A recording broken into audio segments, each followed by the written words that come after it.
Linha de Frente. Olá, está começando agora mais um Linha de Frente neste fim de semana. Seja muito bem-vindo, muito bem-vinda. Eu sou Beatriz Manfredini e agradeço a todos a companhia desde já. E no programa de hoje falaremos sobre os assuntos que ganharam destaque nesta semana. Para me acompanhar no debate de hoje, eu recebo, claro, a nossa bancada feminina de todos os sábados, composta pela jornalista Ellen Brown, a economista Nathalie Wendel, a advogada Lisiane Parreira e a psicóloga Alessandra Petralha. Meninas, boa tarde, muito obrigada por comparecerem aqui ao Linha de Frente. A gente começa falando de um dos destaques da semana, mas a gente vai falar de vários assuntos nacionais, internacionais, com grande repercussão na economia, na política. Vamos começar falando que o presidente dos Estados Unidos, Donald Trump, conversou com o presidente Lula logo no início da semana. Logo depois, o norte-americano disse que a ligação foi muito boa e afirmou que viajará para o Brasil em algum momento. Durante o diálogo, Lula pediu o fim das tarifas impostas ao Brasil. Já o ministro da Fazenda, Fernando Haddad, declarou que percebeu uma boa vontade do governo dos Estados Unidos e disse esperar uma redução nas taxas. Começo essa rodada com a Ellen. Ellen, essa conversa era muito esperada, né? Durante aí semanas, inclusive várias críticas, que Lula não tinha dado esse primeiro passo, depois tudo aconteceu ali durante a Assembleia da ONU. E agora, o que esperar? Será que tem encontro mesmo? Será que tem resolução vindo por aí boa para o Brasil? Bia, eu acho que tem dois aspectos importantes desta conversa pelo telefone que a gente pode destacar. O primeiro deles é o seguinte: a articulação da diplomacia que, sob muitas críticas, acabou fazendo uma articulação de bastidores para levar até esse momento do telefonema, né?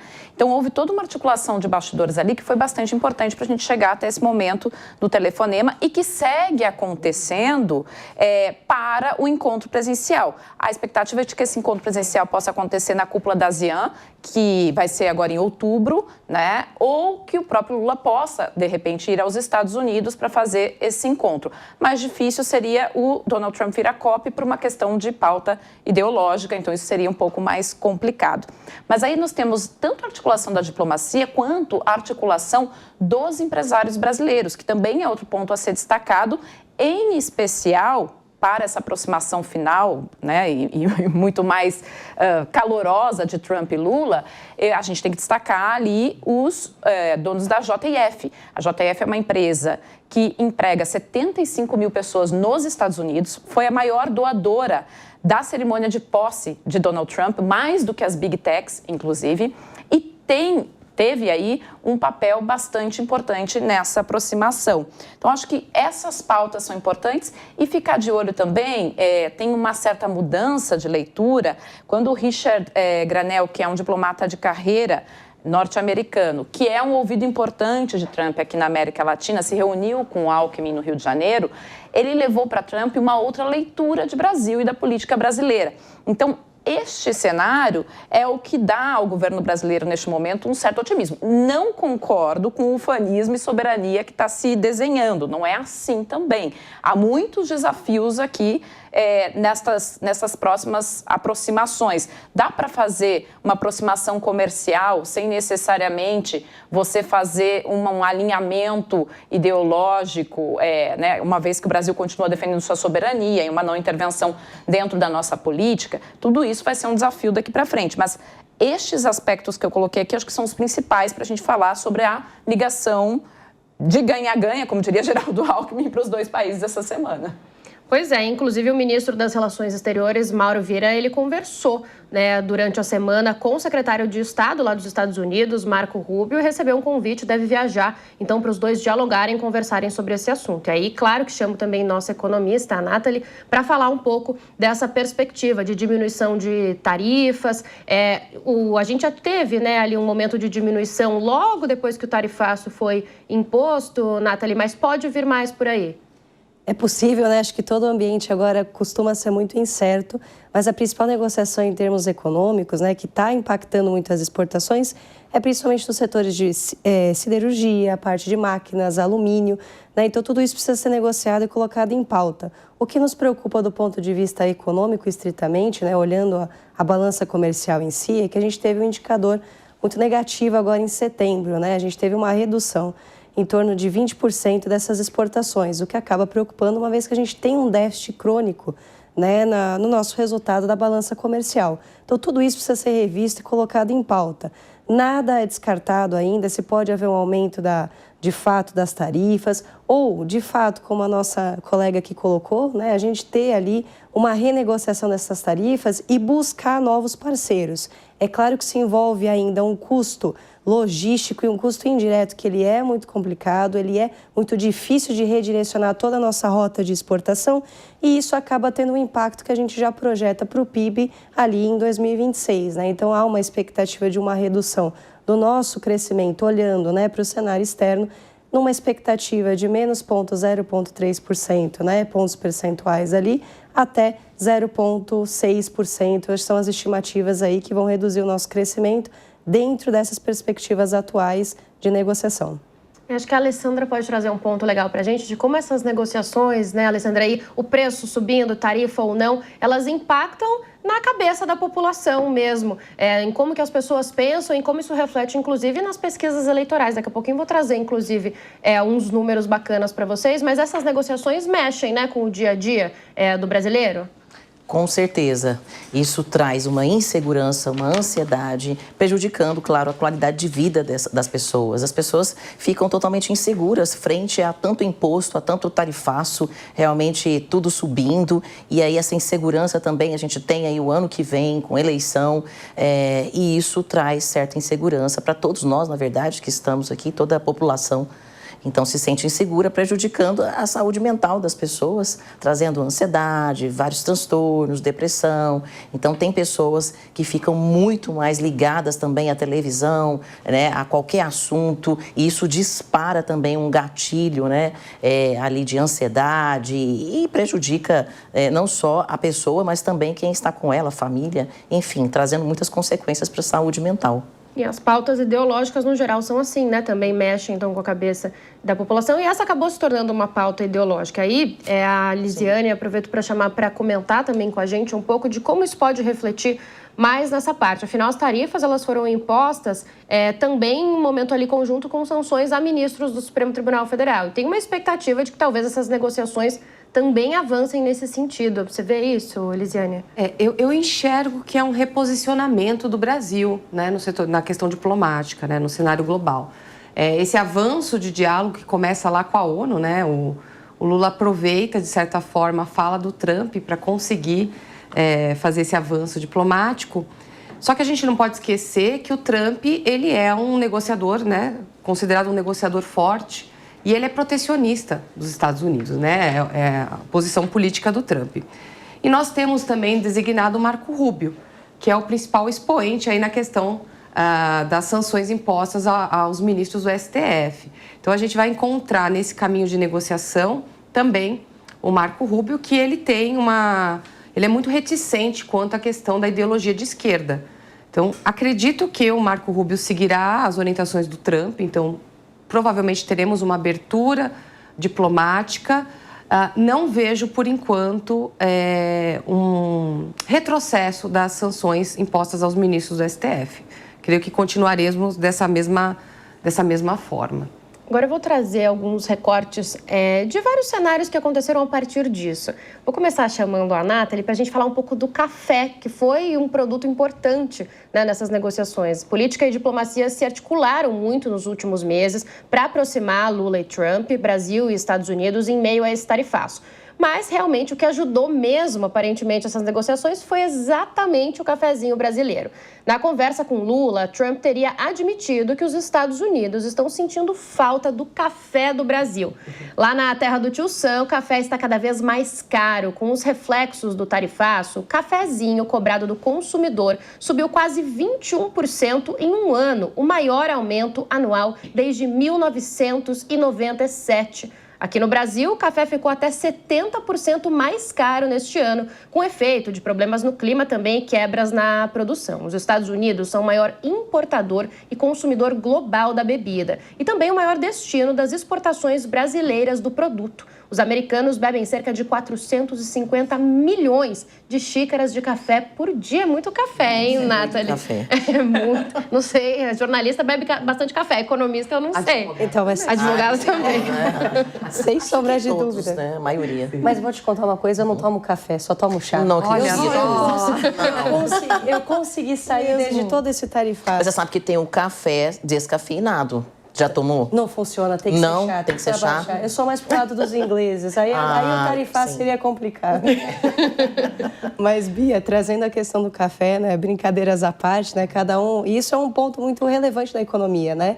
Cada um de nós, a gente tem cestas de produtos que são diferentes. Então, a Bia e todas as meninas aqui consomem café. Então, o impacto, né, até em termos psicológicos, de um aumento do tarifaço, ele é pontual a cada cesta, a cada pessoa que consome aquele tipo de produto. No meu caso, como eu disse, me livrei desse tarifaço, né?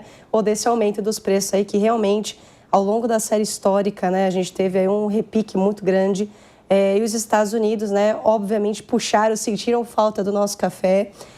Muitas, inclusive, né, ali, cafeterias acabaram fechando, né? Por conta, né, de não ter o produto ali, não conseguia até atender um nicho mais premium, né? A gente tem os cafés ali que tem um outro nicho, que atendem outras pessoas, e começou a ficar tudo muito caro. Não só o café, né, Bia, mas também na terra do Tio Sam acabou sentindo muito falta das nossas laranjas, né? Então, teve o problema da safra e isso, inclusive, trouxe todos esses problemas para nós. A expectativa, e muito se falava no começo do cafezinho, era que nós teríamos, né, uma enxurrada desse produto voltado para exportação dentro do mercado interno, e não foi o que aconteceu. Se tornou cada vez mais escasso, prejudicando tanto nós com o preço como lá fora. Então, realmente, o café foi um símbolo emblemático e ele é, né, um dos produtos que a gente tem ao longo de nossa história, né, a tradição da cafeicultura brasileira, e que precisa ser revisto, né? E foi revisto, né? Entrando ali na pauta de negociação. Quem sabe, né, Bia? Talvez outros produtos entrem ali para poder ajudar o nosso saldo comercial, que ele é muito deficitário, e reforço, justamente porque a gente não tem valor agregado. O café, embora tenha alto volume, a gente não consegue trazer muito recurso para nós. Essa é a maior dificuldade que a gente tem em termos econômicos. Por aqui, né, no Brasil, pelo menos, tudo é motivo para um cafezinho. E aí, Alessandra, a gente pode fazer um gancho pensando que sempre que chega no bolso mesmo do consumidor, na falta ou no mercado, ali a gente percebe uma mudança que realmente esses temas reverberam para a sociedade, né? Sim. Exatamente, afetando ali todas as famílias, porque o pai, né, a mãe tem que trabalhar, que tem que levar sustento, isso tudo fica muito caro e aí a conta não fecha no fim do mês. Isso traz muita angústia, desestabiliza toda a família, né? Então esse cenário realmente dificulta aí para nós que trabalhamos, para as pessoas, e trazendo muita angústia, ansiedade e insegurança. E durante essas negociações, além dos preços do café, da laranja, como as meninas citaram, a gente também teve um uso bastante forte de termos e de narrativas, como a Ellen citou ali no comecinho, da soberania. Eu vou pedir para a Ellen e para a Lisiane comentarem um pouco, vou colocar uma pesquisa dos efeitos, né, de toda essa conversa e, claro, de outros fatores também internos e externos para o presidente Lula. Uma pesquisa, Quest, divulgada nesta semana, mostrou que a aprovação ao governo Lula voltou a empatar pela primeira vez desde janeiro e dentro da margem de erro com a desaprovação. 49% dos brasileiros desaprovam a gestão petista, enquanto 48% aprovam. A diferença de 1 ponto é a menor desde dezembro de 2024, quando a aprovação era maior do que a desaprovação. A pesquisa Quest a gente vê agora ali na tela mostrando, então, essa avaliação do governo. E a gente tem uma outra também para mostrar, que mostra a avaliação do governo Lula no maior patamar, então, ali desde janeiro. Bom, para a gente tentar entender um pouco esse cenário que a gente está vendo agora na tela, qual deveria ser a postura de Lula diante de Trump? O pessoal analisou, então, essa conversa dos dois, mostrando ali que 65% acreditam que deveria ser amigável, 25% que deveria ser dura, 7% não sabem ou não responderam e 3% disseram nem dura, nem amigável, nem aqui, nem lá. Mas dá para a gente tirar um pouco, então, da impressão ali da população sobre a postura do presidente. Ellen, Essa narrativa, tudo isso que aconteceu, contribuiu para esse cenário melhor para o presidente? Sem sombra de dúvidas. Essa quest que foi divulgada essa semana, eu quero a mesma quest em maio deste ano, quando chegava na aprovação do governo Lula, o índice de pessoas o percentual de pessoas que desaprovavam o governo Lula chegou a superar em 17 pontos o que aprovava. Né? A gente veio ali de um começo de ano com crise do PIX, né? Vocês lembram isso? Foi tudo esse ano ainda, gente, foi uma loucura, né? Crise do PIX, dificuldade de tomar narrativa, Congresso ali dificultando, não passando pautas do Executivo. E, de repente, tem vários fatores que levam a esta que foi a pesquisa mais otimista para o Executivo desde que a gente começa aí a fazer um pré-2026, né? É a que coloca Lula mais vivo para o ano que vem. Mas que fatores levam para esse vivo para o ano que vem?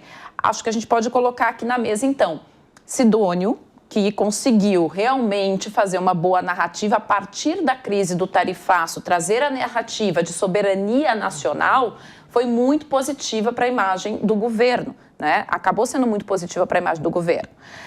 Entra aí também a consequência, não o efeito prático, mas a expectativa em relação ao imposto de renda, né? Você não tem que pagar um imposto de renda lá para quem ganha até R$5.000. Isso é uma coisa que, na Quest, eles ouvem famílias que ganham até R$5.000, não é a pessoa. Então, isso dá um impacto coletivo muito positivo para o governo. A gente teve ali a inflação dos alimentos, que deu uma treguinha, né, Nathalie? Então, assim, isso a psicóloga sabe bem, inflação de alimento é uma coisa que a gente sente muito, sente no bolso, lembra na hora que está no caixa do supermercado, isso melhora para o governo. Então, todos esses fatores juntos mostram uma resiliência de Lula, que enfrenta, de um outro lado, uma oposição muito fragmentada. Uma oposição que ficou ali com uma imagem ruim, com a PEC da blindagem, com manifestações de rua, com não definição de quem vai para o ano que vem, né? Com um ataque à soberania nacional, o tarifaço contra o Brasil. Então, isso deu, essa semana, esse respirinho para o Palácio. Não foi só respiro, mas a gente vai falar mais para frente que teve outras coisas, né? Não foi só respiro para o Executivo. Mas deu esse respirinho da Quest, que eu acho que é a pesquisa mais positiva para o Executivo desde que Lula começa a se colocar de fato para 26. Lisiane, concorda? Estava vendo todas as meninas balançando a cabeça aqui, então vou passar para todas elas, mas começar com você, Lisiane. Concordo. Uma coisa que eu vou reforçar, acabei de falar, é que a questão do Lula na ONU. Eu acho que isso foi chave para esse resultado da pesquisa agora, né? Esse diálogo com o Trump na ONU, apesar de ser curto, né? Foi breve o diálogo deles. Isso abriu muito o diálogo do Lula com o eleitorado médio, né? Então, o Lula conseguiu uma reaproximação com esse eleitorado médio, apesar de que o conceito de soberania, de forma técnica, não é bem entendido pela população, né? A ideia de soberania, enquanto um cenário legal, enquanto Constituição bem definida, a população ainda tem uma certa dificuldade em compreender, né? Eu acredito que com essa pesquisa, esse resultado da pesquisa, dá um respiro, apesar da gente ter o problema da medida provisória, né, que mais para frente talvez nós iremos falar, mas o cenário, para mim, das eleições de 2026, ele ainda é muito nebuloso, mesmo tendo esse resultado da pesquisa, né, do Lula. E eu tenho certeza que foi a questão do avanço diplomático com o Trump que trouxe ele nesse patamar de agora. Porque quando a gente fala, talvez, de uma redução de um tarifaço, a gente fala de manutenção de emprego. E é esse eleitorado médio, né, que responde à pesquisa, que vai ver ali uma possível esperança, que também a gente ainda não sabe se vai se consolidar, né, porque as negociações estão começando agora. Então, assim, é uma fase muito turva ainda para a gente falar de cenário eleitoral ou de já cantar aí uma possível vitória ou um avanço do Lula, na minha opinião. A Nathalie estava também ali mencionando, inclusive quando a Ellen citou o quanto a inflação mexe com essas pesquisas. Queria que você falasse um pouco disso, Nathalie, aproveitasse já pensando no ano que vem, porque a gente vai falar agora da MP do IOF que vocês citaram, Esse é um tema que ficou muito quente essa semana. E o Tarcísio, o governador aqui de São Paulo, ele se defendeu dizendo, por exemplo, que está muito preocupado com a questão dos impostos no ano que vem, que vê ali uma derrocada para o país. Então, qual que é esse cenário? Como é que está e como que ele influencia essa pesquisa que a gente viu agora do presidente? Eu acho que o ponto que tanto a Ellen, né, quanto a Lisiane trouxeram aqui é fundamental, né? As duas mencionaram na fala, né, tanto a geração de empregos, a gente convive hoje com o que se diz o termo técnico pleno emprego, mas por outro lado a gente tem ainda empregos que são muito precários e a renda, de fato, ela não é uma renda de qualidade. O que é uma renda de qualidade? Ela não consegue combater a inflação. Então esse é o maior receio e aí, até do ponto de vista pessoal, é o meu receio para 2026 ou o receio especificamente a Quest, porque não necessariamente, né, a inflação ela cedeu. A gente teve já agora no mês de setembro, né, o repique, como a Ellen mencionou, de 0,48%. Então a gente viveu ali, pelo menos no último trimestre, uma redução da inflação, e aí tem até o termo psicológico, né, que a gente utiliza na economia.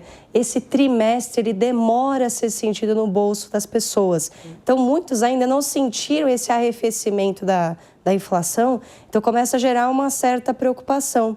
E tudo isso é respaldado por um cenário macro que tem tudo a ver com a MP, que a gente tem uma dificuldade, um déficit fiscal extremamente elevado e agora cada vez mais dificultado por essa questão, né, que a gente não consegue controlar. A gestão orçamentária ainda continua falha e, do ponto de vista da inflação, olhando o Banco Central, né, que são as duas políticas que a gente sempre tem que estar acompanhando, a monetária e a fiscal, o que a gente olha no Banco Central é justamente isso. Está sendo segurado os juros em um patamar elevado, né, de 15%. Não há uma previsão de queda ainda para esse ano. Isso só vai se reverter, talvez em 2026, e aí sim, talvez ajudando o cenário eleitoral. O que não é também muito favorável do ponto de vista de política, porque a gente pode interpretar até com uma certa interferência na autonomia do Banco Central. Então, precisa tomar todos esses cuidados, né? E tem muito ator ali atuando no curto prazo para um alívio ali na Quest, Bia. Acho que é isso que dá para a gente avaliar em termos da pesquisa. E como que a gente pode arrematar isso, Alessandra, pensando da inflação, no cenário econômico e nessas narrativas, como é que elas reverberam na hora da pessoa dar uma sinalização ali numa pesquisa como essa?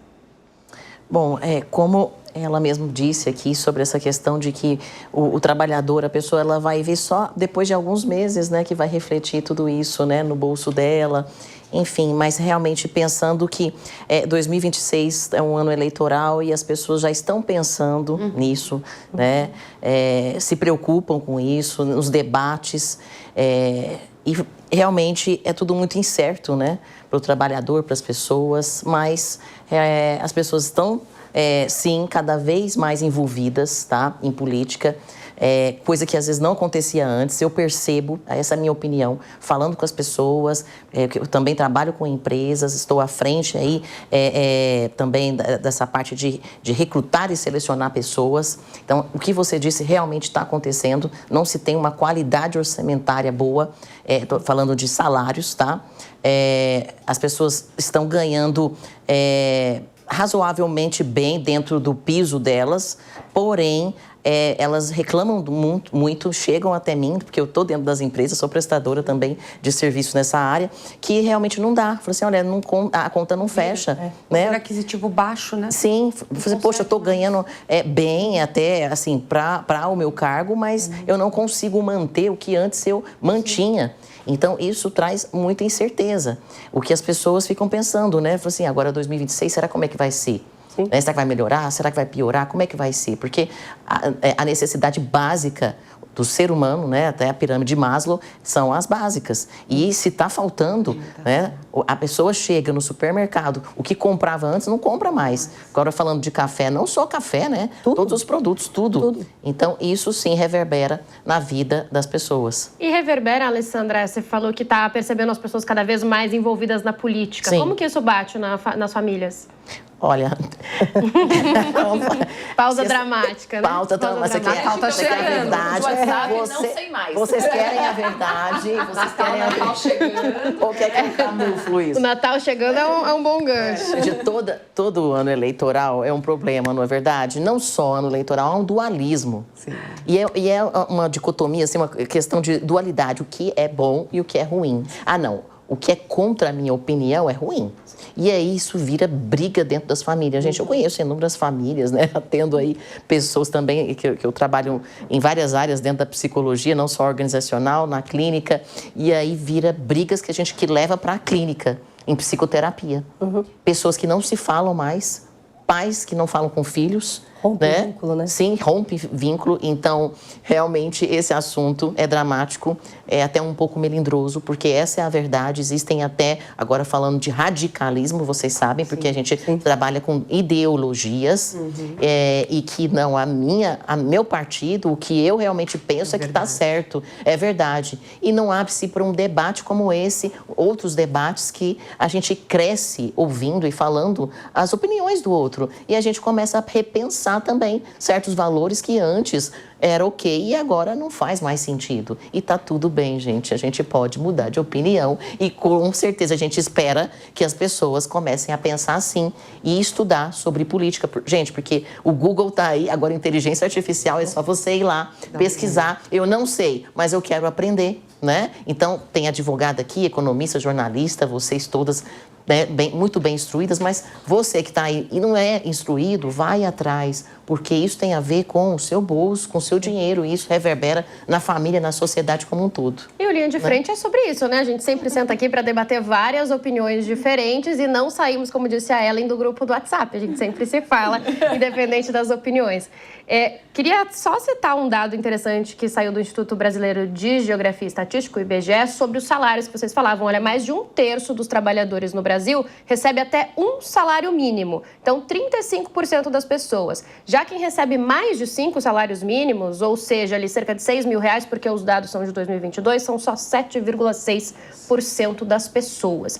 E para a gente não perder o gancho, né, desses dados e também de aumento de impostos, que é o que a gente está falando, e da economia, eu lembro que nessa semana o presidente Lula lamentou a decisão do Congresso Nacional de retirar da pauta a medida provisória que aumentava tributos e tinha como objetivo impulsionar a arrecadação, a chamada MP do IOF, que a gente já está falando aqui há algum tempo. Ainda antes da votação pelo conteúdo, a maioria dos deputados aprovou a retirada do texto da pauta da casa. Lula disse que a derrota não foi do governo federal, mas sim do povo brasileiro. Enquanto isso, em frente à Praça dos Três Poderes, manifestantes bolsonaristas pediram por anistia. O relator do projeto na casa, Paulinho da Força, estima a votação para a semana que vem. Nas negociações atuais está a redução das penas de condenados por atos antidemocráticos. E ainda nesse cenário do Congresso Nacional, o Senado Federal também escolheu Renan Calheiros como relator da isenção do imposto de renda.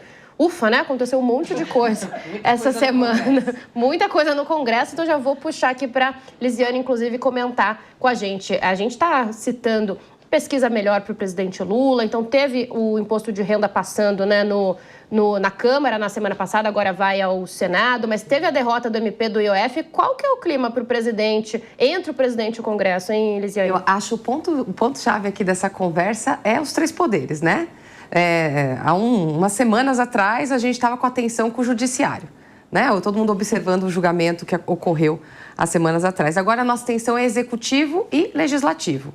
Né? Com a caducidade da medida provisória e o Congresso, então, não a transformando, né, em lei, isso mostra para a gente uma instabilidade no governo Lula, né? Uma instabilidade forte ali, né? Apesar de ter saído a pesquisa.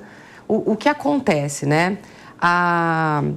Não adianta você fazer uma arrecadação fiscal como é feita aqui no Brasil, uma arrecadação fiscal absurda que acontece no Brasil, sabendo que a gente tem uma torneira de gastos públicos abertas, né?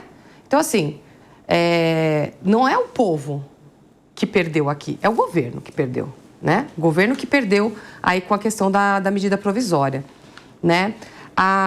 O problema não é arrecadar pouco, o problema é gastar mal. Gastar mal as despesas públicas, que é o que a gente está vendo no governo. Então, eu acredito que a medida provisória, a caducidade da medida provisória, mostrou para a gente graves problemas econômicos que o governo tem enfrentado. Acredito que as minhas colegas devem concordar comigo. A Nathalie está assim, só mostrando os dedos de positivo. Não, com certeza. Assim, se eu puder só complementar, a sua fala é perfeita, Lisiane, porque, de fato, a gente tem um problema das duas, eu vou falar assim, dos dois poderes aqui também, né? Sim. A grande dificuldade, assim, do ponto de vista fiscal, é um problema tão complexo, mas tão complexo que, assim, pelo lado da arrecadação, como você colocou, a gente tem um sistema tributário extremamente regressivo, né, que mais uma vez onera essas pessoas, né, totalmente baseado no consumo, então as pessoas não conseguem aumentar o teu poder de compra, né? O governo gasta muito, muito, muito mal, né? E assim, não faz uma revisão de despesa. Né? Em nenhum momento, a gente fala toda hora aqui, né? Existe um déficit fiscal e não se faz, né? Não se programa fazer uma revisão do que está sendo gasto. Só que aumentar o tributo. Só que aumentar o tributo.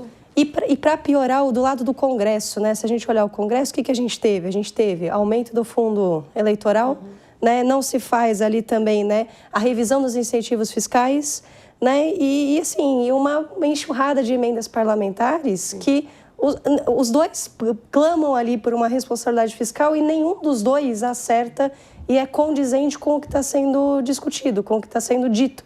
Né? Então fica só no campo ideológico, né? Ah, vamos fazer, e nada é executado.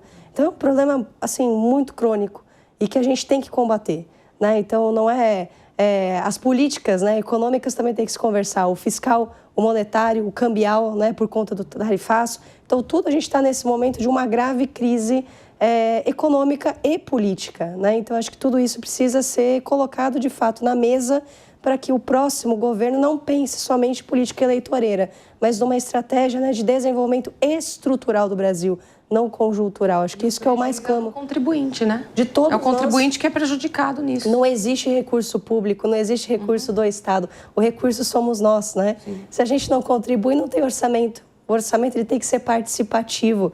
Né? Nós somos o orçamento. As pautas que a gente elege tem que ser colocada lá em votação, né? Tem que ser colocada, os nossos eleitos ali, né? Seja senador, deputado, o próprio presidente, ele tem que combater aquilo que a gente está clamando. Isso é o orçamento de fato, isso é o orçamento participativo e pouco a gente vê. A gente vê atender cada vez mais a esses interesses, a essas emendas e só gera um resultado aí fiscal. Prometi que ia ser breve, mas é um assunto que eu acho de extrema importância e urge muito a discussão de todas nós, de todas as áreas. E você tocou num ponto, né, Nathalie, das pessoas entenderem, né, o quanto elas fazem parte de quem elas elegem, realmente do que é colocado em pauta. Mas elas entendem mesmo, Alessandra? Olha, tá ficando dramático pra mim, gente, responder assim. Mas será que realmente elas estão sabendo o quanto que isso reflete no bolso delas, né? Porque eu vejo que as pessoas estão interessadas, né, em política. O que vocês todas dizem, muito importante, tudo é muito importante, porém, será que as pessoas sabem realmente? Porque o ideal é tudo isso que você disse. Tá, mas será que todos os políticos, eles têm que pensar em conjunto, que a gente pensa assim, né? Nós somos uma nação, a gente quer melhorar como um todo, né? O povo brasileiro, as pessoas, os trabalhadores, todos, mas existe um interesse a gente está falando agora, assim, trazendo para a psicologia, mas há muito ego, né? Sim, egoísmo, sim, né? Sim. Que isso, né? Que está pensando só na parte individual, nos próprios interesses. Porque quando se pensa em conjunto, em coletividade, aí já é uma outra vertente, é um outro fator importante, porém que não se leva em conta. Se leva em conta quando você vê os políticos, né, a gente não pode generalizar, mas nas suas campanhas, né? Aí a fala é generalista, pensando em todos, mas de fato, na prática, a gente vê que não. Então, eu acredito que, como eu disse, as pessoas estão buscando saber mais sobre política, né? Ainda tem muita briga, discussão, mas é um começo de uma caminhada, porque eu penso que se a gente for conversar mesmo sobre isso, a gente vai ver que a educação tem que iniciar lá na infância. As crianças não sabem nada de política. Elas não deveriam mesmo saber, mas pelo menos assim, sabe as coisas básicas? Não sabem da Constituição. Nada. E educação financeira. Eu falo, tem educação que ter Constituição na escola. E educação financeira tem a ver com a parte emocional. Claro. Deveria-se. Então, quando você disse deveria-se ser assim, deveria ser assim, deveria, né? Isso quando pessoas com mentes saudáveis, né, que estão aqui, pensam no coletivo. Então, vamos pensar além. Por que é que não se faz, então, uma medida, uma lei que se tenha, então, essas disciplinas nas escolas municipais, públicas e até também levando aí para as escolas particulares, né? Mas, Alessandra, você sabe que, inclusive, existe um projeto no estado de São Paulo de fazer educação financeira. Há muitos anos. Mas sabe qual é a maior dificuldade? E acredito que o constitucional, né, entender as leis também é fundamental, deveria entrar no projeto. Mas sabe qual é a maior dificuldade? Não se tem profissional capacitado a levar essa linguagem até as crianças. Isso é a maior dificuldade. Será? Eu acredito... Parte do problema é essa dificuldade que a gente tem de encontrar o profissional. Eu acredito que tenha poucos profissionais, mas ainda tenha.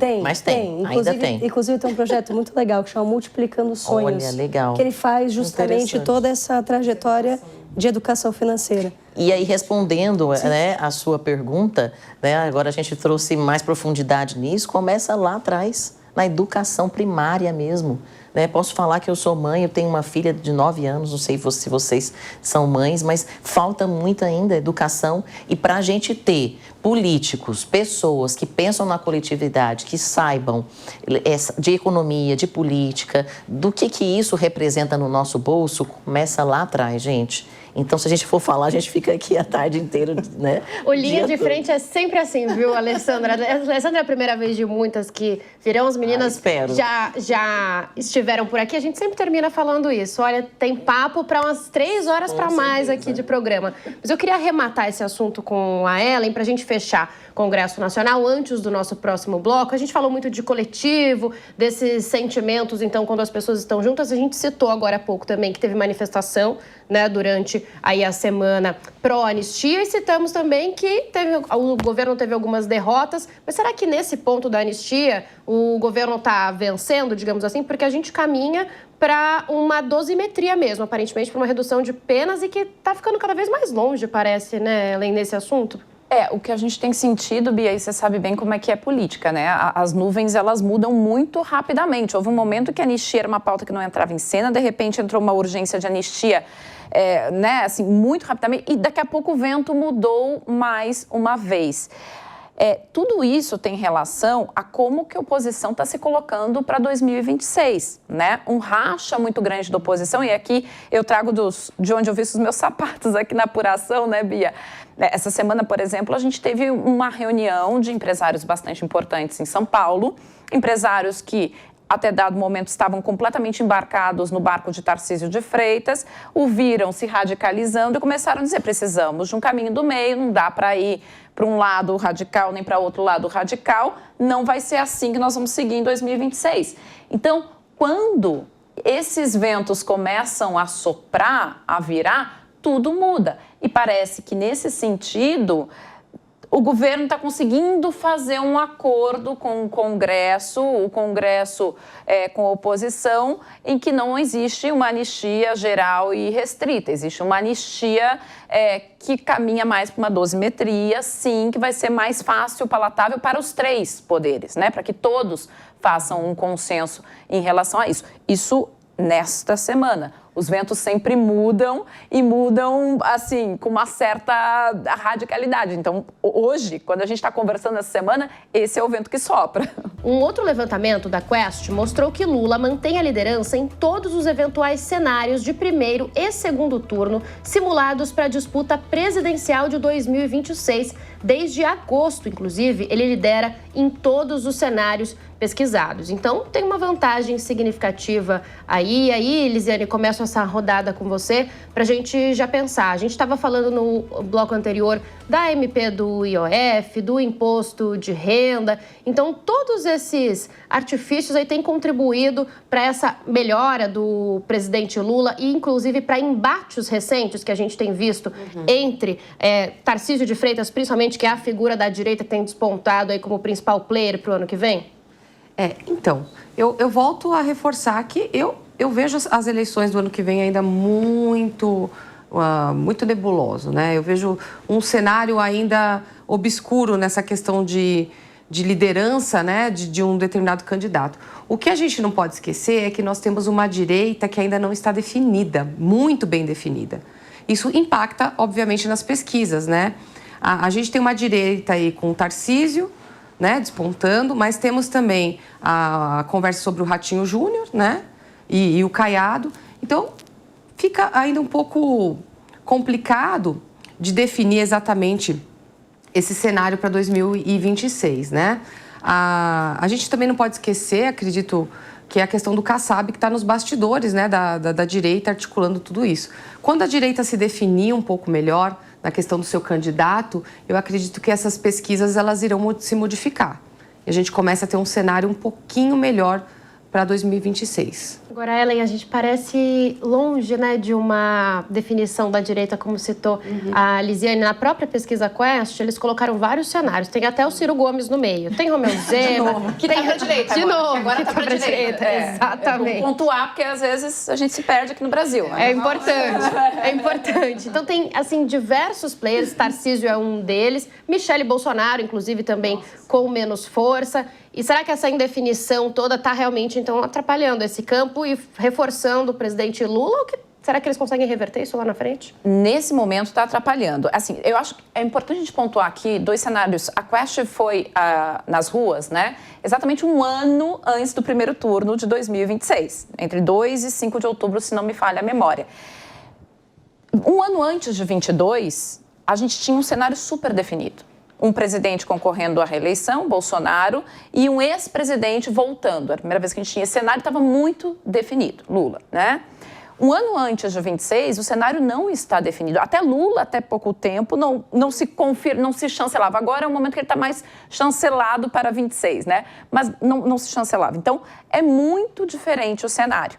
E nesse cenário muito diferente que a gente tem e que a Quest traz, acredito que, número 1, a palavra para Lula é resiliência, né? Lula recupera, por exemplo, o voto feminino, que foi um voto fundamental para ele em 22.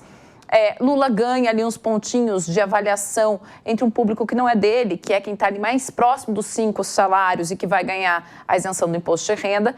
Ele não melhora no público que é dele, que é aquele de até um salário, que é beneficiário de programas sociais, porque hoje em dia no Brasil, Felipe Nunes da Quest gosta muito de falar isso, né? Essa política social, ela não é mais vista como um favor, ela é vista como um direito. Então, esse voto não é trocado assim imediatamente, não. Mas a gente tem que lembrar que vai vir aí o Vale Gás, vai vir aí o desconto na conta de luz no final do ano, e tudo isso faz com que, neste exato momento, o governo esteja numa posição mais favorável. Enquanto isso, a oposição vem muito fragmentada. Tarcísio tinha os empresários, estava todo mundo com ele, ele vem para Paulista com um discurso mais radicalizado, que naquele momento a leitura era, ele precisava fazer, ele é o único da direita que não pode sair sem nenhuma chancela dos Bolsonaro, mas isso foi pesado para ele. Ele sentiu o peso desse discurso e dessa radicalização nas pesquisas, né?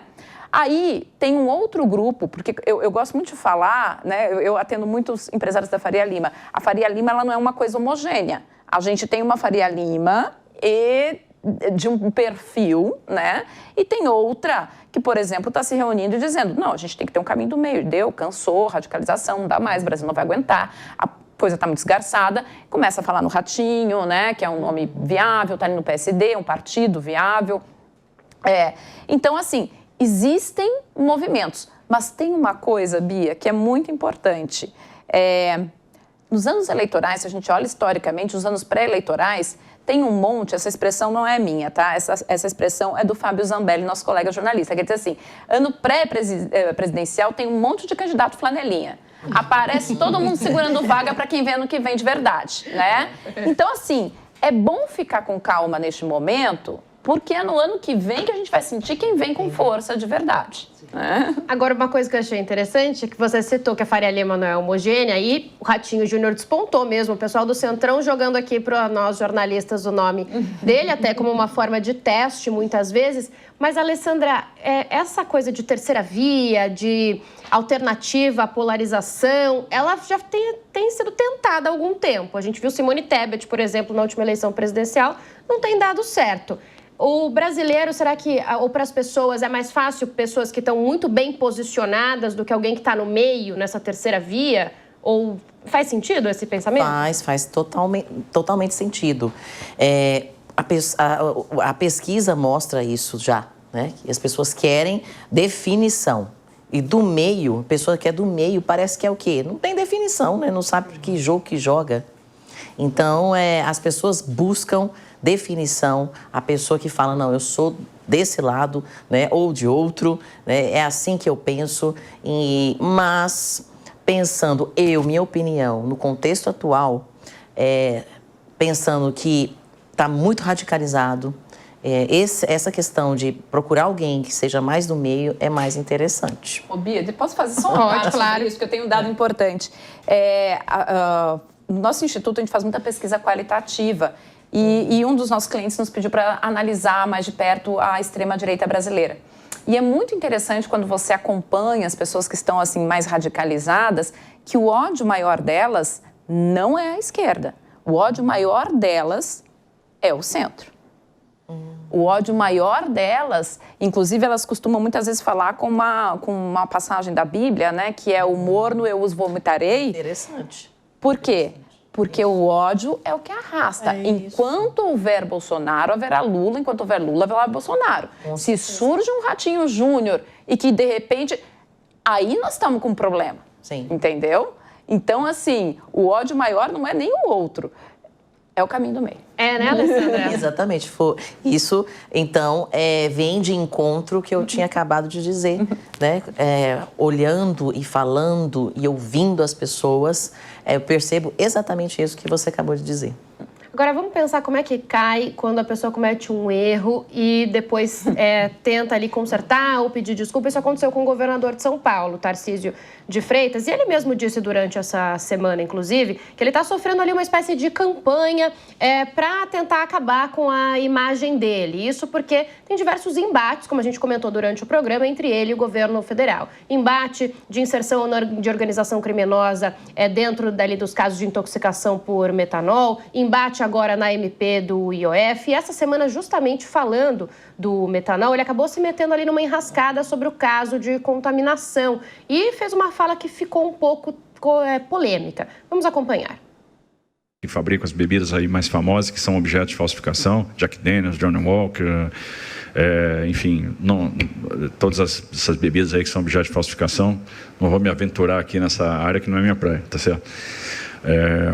No dia que começarem a falsificar a Coca-Cola, eu vou me preocupar. Ainda bem que ainda não chegaram nesse ponto, né? O governador depois pediu desculpas. Ele tentou fazer uma brincadeira ali com Coca-Cola, porque o governador não bebe, né? Não consome bebidas alcoólicas e é famoso ali nos bastidores por consumir apenas Coca-Cola. Mas pegou mal e ele acabou se desculpando. A gente também tem esse trecho. Errei. Ontem, ao prestar contas das ações do governo do estado no âmbito da crise do metanol, no momento em que falávamos das várias medidas que estamos tomando, como o convênio com o setor privado para o combate à falsificação, as proposições legislativas que pretendemos apresentar, a distribuição de bebidas de origem duvidosa em estoque, o aperfeiçoamento da logística reversa das garrafas, o programa de qualidade para distribuidores e comerciantes, a suspensão das inscrições na Fazenda, acabei fazendo uma brincadeira para descontrair a coletiva que foi muito mal interpretada e que, de fato, não cabia naquele momento em face da gravidade do que vem acontecendo. E é por isso que eu peço perdão. Perdão às famílias que sofrem por terem perdido entes queridos, aos comerciantes que estão vendo seus negócios sofrerem, aos que dão duro, ao público que quer uma ação firme do Estado, que quer segurança. Não tenho compromisso com o erro. Nosso compromisso é com as pessoas, é resolver a crise, é dar tranquilidade às famílias. Não é a primeira vez que eu venho aqui pedir desculpas. Não será a última. Vou voltar para a Alessandra para ela comentar com a gente o efeito disso mesmo, né? De cometer um erro e pedir desculpa, isso já é pensado lá na frente, isso cai bem para a população no geral. Como que a gente pode analisar um movimento como esse feito pelo governador? Olha, psicologicamente dizendo, né? Toda pessoa que... Claro, você tem a segunda chance, você tem como pedir desculpa, mas psicologicamente fica na cabeça da pessoa, na mente da pessoa, que ele errou e geralmente a população não esquece, fica lá guardado, né? Lembra do que ele disse, não é a primeira vez, né? Já teve outras vezes, então é um tanto complicado, né? Alguém que fala, pede desculpa, mas a pessoa não esquece. Agora, Lisiane, faz sentido isso que o governador disse, que ele vem sendo alvo de uma tentativa de desmonte de reputação? Porque a esquerda, de modo geral, tem usado esses deslizes, usou ali alguns insértios comparando com o ex-presidente Jair Bolsonaro, tem dito também que ele está em temas mais nacionais do que temas de São Paulo, enfim, vem tentando criticar. Faz sentido essa narrativa? Faz sentido. É um jogo político. É um lobby político que a gente vê todo ano, né? O que me chama a atenção dessa história do Tarcísio é como as pessoas conseguem tirar o foco, né? Uma fala isolada ali do governador, conseguem tirar o foco de uma coisa tão grave que é a questão do metanol em São Paulo. Então, fica todo mundo agora falando da questão do perdão, né? Do pedido de perdão do Tarcísio, tudo mais, e esquecem o foco principal do problema, né? Ainda temos pessoas hospitalizadas, ainda temos pessoas falecendo e a questão não está resolvida aqui, mas jogam em cima, deslocam, né, algumas falas do governador e acabam abafando o verdadeiro problema que é a crise do metanol, o problema do metanol, né? Vejo sim como uma pauta ali levantada, inclusive pela esquerda, né, para desarmar ali um possível candidato, que é o Tarcísio, né? Ellen, como que você vê isso politicamente? Politicamente é sempre bom a gente olhar para o contexto. O Tarcísio já fez um errei antes, em relação às câmeras que são usadas nos policiais militares. E foi um errei que pegou super bem para o Tarcísio, né? Foi um errei que naquele momento colocava ao centro. Qual é a diferença desse exato momento? A diferença é um Tarcísio que, por uma série de circunstâncias, veio se enfraquecendo, né? Veio se enfraquecendo e faz uma brincadeira quando a gente está lidando com um quadro de mortes, né? Quando a gente está lidando com um quadro de mortes e com um quadro gravíssimo para a economia. A gente está falando de uma indústria que tem o setor de bares e restaurantes, né? Fora a própria indústria da bebida, empregabilidade. Então, veio num contexto de aquela radicalização da Paulista, falar no início ali uma posição a favor do tarifaço, volta atrás, pede desculpas. Então, assim, o contexto é importante, né? Ele só pega tão mal porque a gente está num contexto muito diferente aqui nesse momento em que ele faz esta fala. E, de fato, Tarcísio sentiu essa semana com a pesquisa da Quest, sentiu essa semana com cobranças que são factíveis, porque, afinal de contas, todo esse caso do metanol sai do estado de São Paulo e é responsabilidade da esfera estadual fazer essa fiscalização. Então, há um erro, há um problema nesse setor. Ele está no momento, mostra isso claramente, e o errei vem mostrar isso, que é assim, preciso correr atrás do prejuízo que foi esse último mês. E falando do metanol, seguem crescendo, né? Os casos e mortes também por intoxicação em São Paulo. As investigações continuam em várias partes do país. E o brasileiro continua com medo. As autoridades de saúde aceleram a compra de medicamentos e divulgam também orientações para evitar novos casos, novas contaminações. Os consumidores evitam bebidas destiladas, que são o alvo das adulterações. E os bares estão até deixando nas portas notas fiscais para mostrar aos clientes que as bebidas são originais e sem risco de contaminação. Essa crise, a gente fala que é de saúde, de segurança, mas é também econômica, né, Nathalie? Sem sombra de dúvida. Eu cheguei a participar um pouquinho antes da pandemia, né, no período ali de 2016 a 2020, que a gente avaliou num estudo da FIA, que, na verdade, o que nós temos? Né? A gente tem uma baita ali de uma irregularidade dessas bebidas em termos de sonegação. Né? Então, nesse período aí de 2016 a 2020, só para vocês terem ideia, tá?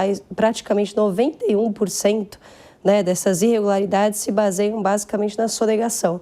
E muitos aí produtores, né, toda a indústria, toda a cadeia que tem dada a repercussão, tem se posicionado, diz exatamente isso. Falta um sistema de rastreabilidade, falta mais um acompanhamento desde a produção até o envase. Né? E sempre deixando muito claro, né, essas bebidas, né, os soft drinks não fazem o uso de metanol. Né? Embora não seja a minha área específica, mas é importante sempre esclarecer. Então, o foco, né, do metanol são essas bebidas destiladas, as bebidas alcoólicas. Mas as duas indústrias sofrem com o mesmo problema, a irregularidade e a grande sonegação fiscal. Nathalie, medidas como o governador aqui de São Paulo disse que quer, por exemplo, cancelar as inscrições dos estabelecimentos que venderam, justamente como punição, para mostrar mesmo, funciona isso? É efetivo? Até certo ponto, né? A gente tem todo invase, toda bebida, por exemplo, ela tem um certificado, um selo, né? E esse selo ele é pago para garantir que o que está dentro daquela bebida paga um determinado valor de imposto, vamos colocar dessa maneira. O que muitas vezes é feito é que se troca esse tipo de selo, dizendo que é um outro tipo de bebida, para reduzir o quê? Para reduzir o valor a ser pago de imposto. Então, pode existir esse tipo de problema. E a partir do momento que você cancela essa inscrição, você não permite que haja esse tipo de selo. Por outro lado, você incentiva cada vez mais as bebidas clandestinas. Então, você começa partindo muito mais do ilícito do que a punição, ela deixa de ser exemplar, né, nesse aspecto, tá? Então, tem que olhar essas duas frentes. Agora, a gente tem um minutinho para fechar. Eu vou chamar a Alessandra rapidamente para dar uma dica aí. Como é que as pessoas vão se comportar mais um fim de semana agora com essas contaminações? Tem que trocar mesmo destilado pela cerveja? As pessoas costumam seguir essas orientações, Alessandra? Olha, eu acredito que o pessoal está com medo agora e realmente a sugestão, a dica é que beba outras bebidas, que não sejam as destiladas, né? Então, uma coca ou um chá? Isso, eu acredito que sim. É melhor mesmo, né? Melhor. E a gente lembra também dos sintomas, com náuseas, dores abdominais, dores de cabeça muito fortes. Os médicos afirmam, né, que é necessário procurar uma unidade básica de saúde, um hospital, logo no início desses sintomas, que são muito parecidos com de uma ressaca normal. Então, atenção, a gente deixa o recado. Eu agradeço muito também a presença aqui das meninas na nossa bancada feminina do Linha de Frente, todos os sábados às 18 horas. Eu agradeço desde já a companhia de vocês e já convido para sábado que vem. Muito obrigada a todos. A opinião dos nossos comentaristas não reflete necessariamente a opinião do Grupo Jovem Pan de Comunicação. Realização Jovem Pan.